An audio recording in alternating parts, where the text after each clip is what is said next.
Saudi अरब पहुंचे भारत के विदेश मंत्री, दिया बड़ा बयान। नमस्कार, स्वागत है आपका हमारे चैनल डेली सऊदी न्यूज पर। खबर शुरू करने से पहले जरूरी जानकारी आपको दे दें कि अगर आप सऊदी में फंस गए हैं, वहां पर नियोक्ता आपको छोड़ नहीं रहा है, आप अपने देश वापस लौटना चाहते हैं, तो ऐसे में आपको पता नहीं है कि आप क्या करें, तो बता दें कि आप घबराएं नहीं। नीचे दिए हुए कॉन्टैक्ट नंबर पे आप कॉन्टैक्ट कर सकते हैं। वहां से आपको जो जरूरी हेल्प है वो मिल जाएगी। कानूनी प्रक्रियाओं के तहत सारी कार्रवाई करके आपको महज 3 से 4 दिन के अंदर खरूज लगाकर वापस अपने देश सही सलामत पहुंचा दिया जाएगा। तो दिए गए नंबर पर आप संपर्क कर सकते हैं। भारत के विदेश मंत्री एस जयशंकर ने सऊदी अरब की राजधानी रियाद में रणनीतिक वार्ता के लिए पहली भारत खाड़ी सहयोग परिषद GCC मंत्री स्तरीय मीटिंग में हिस्सा लिया। इस दौरान उन्होंने फिलिस्तीन के हालातों पर बात की। एस जयशंकर ने गाजा की स्थिति को भारत की सबसे बड़ी चिंता बताया है और कहा है कि नई दिल्ली जल्द से जल्द इजराइल हमास युद्ध विराम का पक्षधर है। विदेश मंत्री ने कहा कि गाजा में मौजूदा स्थिति अब हमारा सबसे बड़ा चिंता का विषय है। इस संबंध में भारत का रुख सैद्धांतिक और सुसंगत रहा है। हम आतंकवाद और बंधक बनाने की घटनाओं की निंदा करते हैं, लेकिन निर्दोष नागरिकों की लगातार हो रही मौतों से हमें गहरा दुख होता है। जयशंकर ने कहा कि किसी भी प्रतिक्रिया में मानवीय कानून के सिद्धांतों को ध्यान में रखना चाहिए।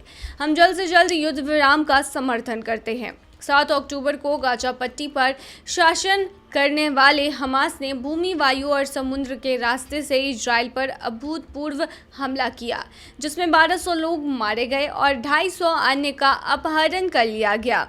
स्थानीय स्वास्थ्य अधिकारियों के मुताबिक इजराइल ने गाजा में हमला किया, जिससे व्यापक तबाही हुई और लगभग 40,000 लोग मारे गए।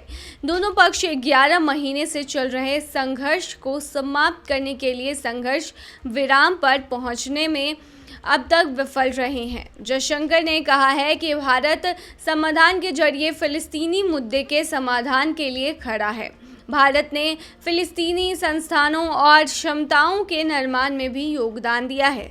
उन्होंने कहा कि जहां तक मानवीय स्थिति का सवाल है, हमने सहायता प्रदान की है और UNRWA को अपना समर्थन दिया है। GCC एक प्रभावशाली समूह है जिसमें संयुक्त अरब अमीरात, बहरीन, सऊदी अरब, ओमान, कतर और कुवैत शामिल हैं।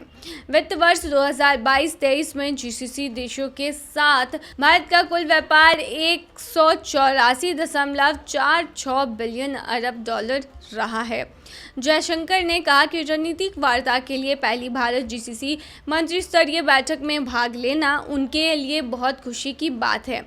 यह बैठक न केवल उपलब्धियों पर विचार करने का मौका है, बल्कि भविष्य के लिए एक महत्वाकांक्षी और दूरगामी मार्ग तैयार करने का अवसर भी है। ये बंधन वक्त के साथ मजबूत होते हैं और एक साझेदारी के रूप में विकसित हुए हैं, जो अर्थशास्त्र, ऊर्जा, रक्षा, प्रौद्योगिकी, शिक्षा, लोगों के बीच संबंधों और उससे भी आगे तक फैली हुई है। तो ये थी तमाम जानकारी। बने रही ऐसी तमाम खबरों के लिए डेली सऊदी न्यूज़ पर।